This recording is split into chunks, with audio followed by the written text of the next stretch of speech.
Set ए question number 29। बेटा maths का number system का सवाल है। हमें दिया है PQR एक 3 डिजिट नंबर है, PPT भी एक 3 डिजिट नंबर है और PS एक 2 डिजिट नंबर है, जहां पर की PQRST distinct non zero digits हैं, यानी कि PQRST की वैल्यूज अलग अलग हैं और जीरो नहीं है। Further PQR minus PS is equal to PPT।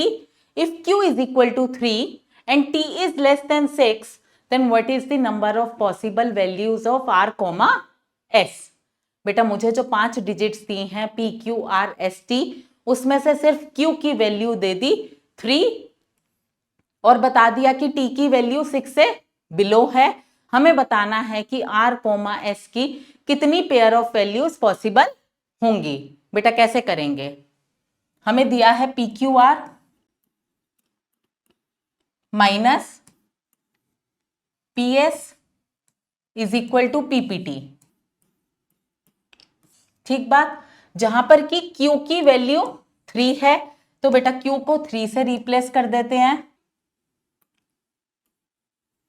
T की वैल्यू लेस देन 6 है, T लेस देन 6 है तो T की क्या क्या वैल्यूज पॉसिबल है? जीरो में ले नहीं सकती क्योंकि ये सारी नॉन जीरो डिजिट्स हैं, 1 2। बेटा 3 नहीं ले सकती क्योंकि सारी डिजिट्स की डिस्टिंक्ट वैल्यू है और 3 तो ऑलरेडी Q की वैल्यू गिवन है, 4 और 5। ये 4 वैल्यूज पॉसिबल हैं T की। ठीक बात। अब हमें बताना है कि R और S की कितनी वैल्यूज पॉसिबल होंगी। बेटा इस सवाल को हम कैसे करेंगे? अगर मैं इस कॉलम को देखती हूं तो मुझे यहाँ पे T की पॉसिबल वैल्यूज तो गिवन है लेकिन R और S की वैल्यूज नहीं गिवन, वही हमें बतानी है। बेटा मुझे नहीं पता कि R यहाँ पे डिजिट है या यहाँ पे कैरी लिया गया है। ठीक बात। अब हम इसको इस साइड से अगर देखें तो बेटा यहाँ भी P है, यहाँ भी P है। अगर मैं यहाँ पे 0 कर दूं तो P माइनस 0 इज P। इसका क्या मतलब हुआ? इसका ये मतलब हुआ कि इधर की तरफ कोई कैरी नहीं दिया गया। बेटा अगर इधर कैरी नहीं दिया इसका मतलब कि P की वैल्यू 3 से छोटी है। ठीक। अगर P की वैल्यू 3 से बड़ी होती तो यहाँ पे कैरी आता। अगर P की वैल्यू 3 से छोटी है तो या तो 1 होगी या 2 होगी। बेटा मैं P की वैल्यू 1 रखती हूं तो 3 माइनस 1 यहाँ 2 आता है, जो कि हो नहीं सकता क्योंकि यहां पर भी P है। अगर मैं 2 रखती हूं तो 3 माइनस 2 1 आता है, वो भी नहीं हो सकता। तो बेटा यहां पर ये होगा कि यहां पे 2 होगा और 1 यहां पे कैरी जाएगा। अब 2 माइनस 1 इज 1। अब ये कंडीशन सेटिस्फाई हो रही है, यानी कि P की वैल्यू निश्चित ही 1 होगी। ये बात हमें समझ में आती है। P की वैल्यू 1 होगी तभी 2 माइनस 1 यहां पर भी 1 आएगा। बेटा अगर आप इस तरीके से फिगर आउट नहीं कर पाते तो आप इसको इक्वेशन की फॉर्म में भी कर सकते हो। P3R minus PS is equal to PPT। बेटा इन नंबर्स को आप एक्सपेंडेड फॉर्म में लिख दो। इस तरीके से तो हम कुछ नहीं सॉल्व कर पाएंगे, इनको आप एक्सपेंडेड फॉर्म में लिखो। P 100 प्लेस पे है तो 100P, T 10 प्लेस पे है तो 3 इंटू 10 30, R यूनिट प्लेस पे है तो R into 1 R minus 10P minus S is equal to 100P plus 10P plus T। ठीक बात। बेटा यहां पे भी 100P है, यहां पे भी 100P है, कैंसिल कर दो। 30 प्लस R, बेटा 10P इधर भी है इधर भी है, इस 10P को हम इधर ले जाएंगे, यहां पे बचा minus S is equal to 20P plus T। ठीक बात। बेटा अब इस इक्वेशन को देखकर क्या हम P की वैल्यू निकाल सकते हैं? बेटा बिल्कुल निकाल सकते हैं। यहाँ पे 30 प्लस R माइनस S है। R माइनस S क्या है? 2 डिजिट्स का डिफरेंस। तो बेटा 2 डिजिट्स का डिफरेंस मैक्सिमम क्या वैल्यू हो सकती है देखते हैं। बेटा अगर मैं कहती हूं कि R सबसे बड़ी डिजिट है यानी कि 9, ठीक, और उसमें से मैं घटा देती हूं सबसे छोटी वैल्यू जो कि 1 होगी। यहाँ पे 0 वैल्यू तो पॉसिबल नहीं है, तो बेटा 9 माइनस 1 होगा 8, यानी कि R माइनस S की मैक्सिमम वैल्यू 8 हो सकती है, इससे बड़ी वैल्यू नहीं होगी। तो बेटा 30 प्लस 8 इधर 38 हो सकता है। बेटा अगर इधर मैक्सिमम वैल्यू 38 हो सकती है तो यहाँ पे P की वैल्यू निश्चित ही 1 होगी। अगर P 2 कर देते हैं तो 22 × 40 हो जाता है और 40 में हम T और ऐड कर रहे हैं तो बेटा वो वैल्यू 38 से बड़ी हो जाएगी, जो कि पॉसिबल नहीं है। तो इस इक्वेशन से मुझे समझ आया कि P की वैल्यू निश्चित ही 1 होगी। ठीक बात। अगर बेटा P की वैल्यू 1 डाल देते हैं 30 में, इधर मैं 20 सब्ट्रैक्ट कर देती हूं, तो 10 plus are minus S is equal to T आ गया। ठीक बात। इसको मैं लिख सकती हूं s minus are is equal to 10 minus T. मेरे पास ये इक्वेशन आ गई। ठीक बात। बेटा ये इक्वेशन यही है, यहां पर आप 1r minus S is equal to t लिखते हो, 1r minus S is equal to t.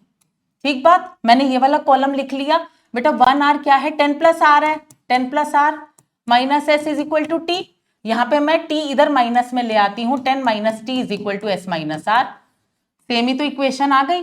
ठीक बात। दोनों जगह हम कर सेम ही रहे हैं, बात सिर्फ इतनी है कि आप इस तरीके से करते हो या आप इक्वेशन बना के करते हो। बेटा अल्टीमेटली यही इक्वेशन आएगी जहां पे हमें टी की अलग अलग वैल्यूज 2, 4, 5, 1 ये रख के देखना पड़ेगा कि आर और एस की क्या पेयर ऑफ वैल्यूज आती हैं। ठीक बात। तो बेटा इसको करते हैं। एक बात और, यहां पे अब टी की वैल्यू 1 काट दो, क्योंकि 1 तो हमने पी को दे दिया। ठीक। पी की वैल्यू 1 है तो टी की 1 नहीं हो सकती। अब टी की सिर्फ 3 वैल्यूज पॉसिबल हैं, 2, 4 और 5। बेटा सबसे पहले मैं टी की वैल्यू 2 लेती हूं। टी की वैल्यू 2 पर ये इक्वेशन क्या होगी, 10 माइनस 2 8 हो जाएगा इधर, s minus are is equal to 8। बेटा s और r डिजिट्स हैं, तो कौन सी 2 डिजिट्स होंगी जिनका डिफरेंस 8 होगा, यानी कि यहां पे s की वैल्यू 9 रखो, r की 1 रखो, 9 माइनस 1 इज 8। ठीक। और कोई कॉम्बिनेशन नहीं बनता, 8 माइनस 1 करती हूं तो 7 हो जाता है। तो बेटा सिर्फ एक ये कॉम्बिनेशन बनेगा, यानी कि r की वैल्यू 1, s की वैल्यू 9 होगी t की वैल्यू 2 पर। बेटा वो पॉसिबल नहीं है, क्योंकि 1 जो है वो ऑलरेडी p की वैल्यू है, तो ये वैल्यूज पॉसिबल नहीं है। अब मैं t की वैल्यू रखूंगी 4। t की वैल्यू 4 रखने पर मेरे पास क्या इक्वेशन बनती है, s minus are is equal to 10 minus 4 6। बेटा अब s और r की क्या क्या वैल्यूज रखें कि मुझे ये डिफरेंस 6 मिले, तो एक तो होगी 9 माइनस 3, ठीक, एक 8 माइनस 2, एक 7 माइनस 1 और एक 6 माइनस 0। नहीं, आर की वैल्यू 0 तो ले नहीं सकते, सारी नॉन जीरो डिजिट्स है, तो ये वैल्यूज पॉसिबल होंगी जहां पर मुझे मिलेगा डिफरेंस 6। बेटा आर की वैल्यू 3 हो सकती है, नहीं हो सकती, क्योंकि 3 तो क्यू की वैल्यू है, तो इस कॉम्बिनेशन को काट दो। आर की वैल्यू 2 हो सकती है, हाँ जी हो सकती है, 2 अभी तक हमने किसी को नहीं दिया। आर की वैल्यू 1 हो सकती है, नहीं हो सकती, क्योंकि 1 तो पी की वैल्यू है। तो यहां से मुझे एक पॉसिबल पेयर ऑफ वैल्यूज मिली, क्या 2,8। आर और एस की एक वैल्यू मुझे क्या मिली, 2,8। ठीक बात। अब मैं टी की वैल्यू रखूंगी 5। अगर बेटा टी की वैल्यू 5 रखती हूं तो s minus are is equal to 10 minus 5 5। अब यहां पे क्या वैल्यूज पॉसिबल है, 9 माइनस 4 5 होता है, 8 माइनस 3 भी 5 होता है, 7 माइनस 2 भी 5 होता है, 6 माइनस 1 भी 5 होता है। बेटा आर की वैल्यू 1 ले नहीं सकते, आर की वैल्यू 3 ले नहीं सकते, 2 और 4 ले सकते हैं। तो बेटा क्या पॉसिबल वैल्यूज होंगी, 2,7 और 4,9, 2,7 और 4,9। ठीक बात। तो मेरे पास कितनी पेयर ऑफ वैल्यूज आई, 3। इसका आंसर होगा ऑप्शन बी 3। बेटा मैंने इस सवाल को टफ कैटेगरी में रखा है, क्योंकि एक तो ये लेंदी है। ठीक, पहले आपको पी की वैल्यू पर पहुंचना है, फिर इस इक्वेशन पे जाकर आपको टी की अलग अलग वैल्यूज रखकर देखनी है कि आर और एस की कौन सी वैल्यूज पॉसिबल हैं, ध्यान में रखते हुए कि आर की हम वैल्यू 1, 3 नहीं ले सकते, यानी कि जो वैल्यूज ऑलरेडी दूसरे लेटर्स को हमने दे दी हैं। ठीक बात। तो बेटा ये क्वेश्चन लेंदी भी है, ट्रिकी भी है, तो इसको हमने रखा है टफ कैटेगरी में। ठीक बात।